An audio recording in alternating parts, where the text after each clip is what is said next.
வட சென்னை. வட சென்னை பார்ட் 1 இப்போ வந்து பார்ட் 2 எல்லாருமே கேட்டுக்கிட்டு இருக்கீங்க. பார்ட் 1ல வந்து எல்லா கேரக்டருமே வந்து ரொம்ப இம்பார்ட்டன்ட் அப்படின்னு சொல்லலாம். ஆனா அதுலயும் ஸ்பெசிஃபிக்கா ராஜன் கேரக்டருக்கு மிகப்பெரிய ஒரு ஃபேன் பேஸ் இருக்கு. ஏன்னா அதுக்காக தான் வந்து ராஜன் வகையறா அப்படின்ற இன்னொரு தனி பார்ட்டுமே வந்து எடுக்கிறாங்க.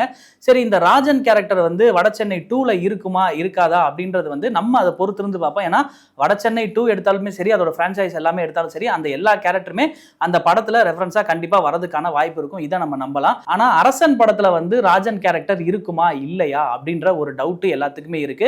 அரசன் படத்துக்கு நம்மளோட ஆடியன்ஸ் என்ன சொல்றாங்க அப்படின்னா, நிறைய கதை சொல்லுவாங்க. ஏன்னா அரசனுக்கு வந்து பல கதைகள் இங்க நம்மளோட சோசியல் மீடியாஸ்ல வந்து இருக்கு. சரி, அப்படி ராஜன் கேரக்டர் இந்த படத்துக்குள்ள இருக்கா இல்லையான்னு டீகோடிங் பண்ணிட்டு இருந்தவங்களுக்கு அந்த ராஜனே வந்து பதில் சொல்ற மாதிரி என்ன சொல்லியிருக்காரு அப்படின்னா, ஒரு விழா மேடையில வந்துட்டு ராஜன் கேரக்டர் அரசன் படத்துல இருக்கா இல்லையா அப்படின்னு வந்து கேட்டதுக்கு அவரு இருக்கலாம் அப்படின்றது வந்து சொல்லியிருக்காரு. அதாவது வந்து இல்ல அப்படின்னு வந்து சொல்லல. ஆக்சுவலா அவர் சொன்ன தோணியில வந்து அமீர் வந்து அந்த படத்துல இருக்காரு அப்படின்றது வந்து நமக்கு தெரிய வருது.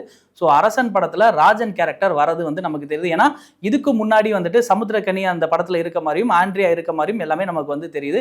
அப்ப இவருமே இருக்காரு அப்படின்ற போது இது வட சென்னையோட அந்த டைம்ல நடந்த ஒரு கதையா இருக்கிறதுக்கான வாய்ப்பும் இருக்கு. ஓவராலா அரசன் படத்துக்கு வெயிட் பண்ணிட்டு இருக்கவங்களுக்கு இன்னொரு விஷயமே இருக்கு. என்னன்னா, நடிகர் பார்த்திபன் இந்த படத்துல இருக்காரு அப்படின்ற மாதிரியான ஒரு பஸ்ஸுமே வந்து போயிட்டு இருக்கு. ஓவராலா பார்த்திபனும் இந்த படத்துல இருக்காரு அப்படின்னா கண்டிப்பா அவரோட கேரக்டருமே இம்பார்ட்டன்டா தான் இருக்கும். பொறுத்திருந்து பார்ப்போம் அரசன் படத்துல யார் யாரெல்லாம் இருக்காங்க, என்ன மாதிரியா படம் இருக்க போகுதுன்னு.